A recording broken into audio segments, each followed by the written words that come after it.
కేంద్ర వార్త కాంగ్రెస్ సంబంధించినటువంటి కీలక టాప్ ఎమ్మెల్యే రాజీనామా సీఎం రేవంత్ రెడ్డికి భిక్ష అంటూ లేటెస్ట్ అప్డేట్ అయితే రావడం జరిగిందండి. సో ఆ వివరాలు ఏంటనేది వీడియోలో తెలుసుకుందాం. వీడియోని చివరి వరకు చూడండి, అర్థమవుతుంది. మొదటిసారి ఛానల్ వస్తే తప్పకుండా సబ్స్క్రైబ్ చేసుకోండి. చూస్తున్నారు లైక్ చేయడం మర్చిపోతున్నాం, అట్లా లైక్ చేయండి. ఇలాగైతే వెళ్ళిపోదామండి. ఎంతమంది భుజంగించినా వెనక్కి తగ్గలేదన్నమాట. తనకు జరిగిన అవమానంతో తీవ్ర మనస్తాపం చెందిన మాజీ మంత్రి గతంలో మంత్రిగా పనిచేశారనమాట. జీవారెడ్డి అనుకున్నట్టుగానే కాంగ్రెస్ పార్టీకి అధికారికంగా రాజీనామా చేశారు. సందర్భంగా రేవంత్ రెడ్డిపై కాంగ్రెస్ తీరుపైన తీవ్ర ఆరోపణలు చేశారు, విమర్శలు. అయితే తన సిట్టింగ్ స్థానంలో బీఆర్ఎస్ పార్టీ ఎమ్మెల్యేను చేర్చుకొని తన ఉనికికే ప్రమాదం మారిన పరిస్థితుల్లో ఆయన ఎటకేలకు కాంగ్రెస్ పార్టీకి గుడ్ బై చెప్పేశారు.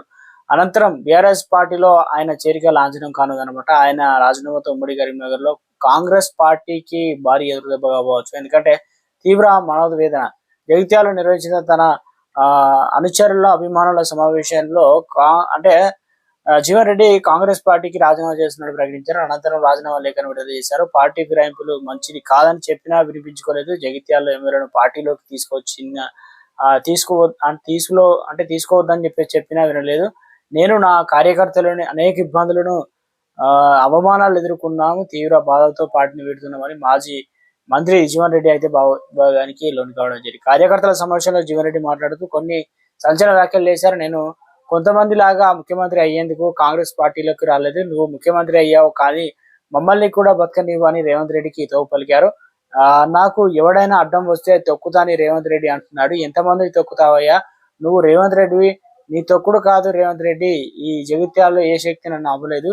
ఎవడయ్యా ఈ పోచారం శ్రీనివాస్ రెడ్డి? వాడికి కాంగ్రెస్ పార్టీకి ఏం సంబంధం? బతకడానికి వచ్చి పోచారం శ్రీనివాస్ రెడ్డి ప్రభుత్వ సలహాదారుడిగా పదవి ఇచ్చారు.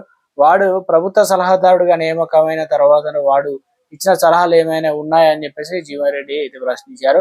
వేము నరేందర్ రెడ్డి ఎవడు? ఆయన కాంగ్రెస్ పార్టీకి చేసిన సేవ ఏంది అని మాజీ మంత్రి జీవన్ రెడ్డి నిలదీశారు.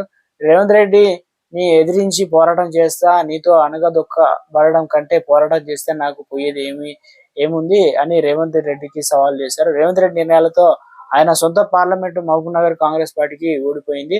చేవెళ్ల ఎంపీ స్థానానికి తొలుత సునీత మహేందర్ రెడ్డిని అభ్యర్థిగా నిర్ణయించి తర్వాత బీఆర్ఎస్ పార్టీ నుంచి రంజిత్ రెడ్డిని తెచ్చి అతడికి ఇచ్చారు. దాని ప్రభావం వల్ల రేవంత్ రెడ్డి సొంత పార్లమెంటు స్థానం మహబూబ్ నగర్, అలానే చేవెళ్ల సికింద్రాబాద్ సీట్లో కాంగ్రెస్ పార్టీ ఓడిపోయిందని జీవన్ రెడ్డి గుర్తు చేశారు. దానం నాగేంద్ర బీఆర్ఎస్ ఎమ్మెల్యేగా ఉంటూ కాంగ్రెస్ గుర్తుపై ఎంపీగా పోటీ చేయడం దేనికి సంకేతం? అందుకే సికింద్రాబాద్ ఎంపీ సీట్ను కాంగ్రెస్ పార్టీ ఓడిపోయిందని చెప్పేసి తేలడం జరిగిందనమాట.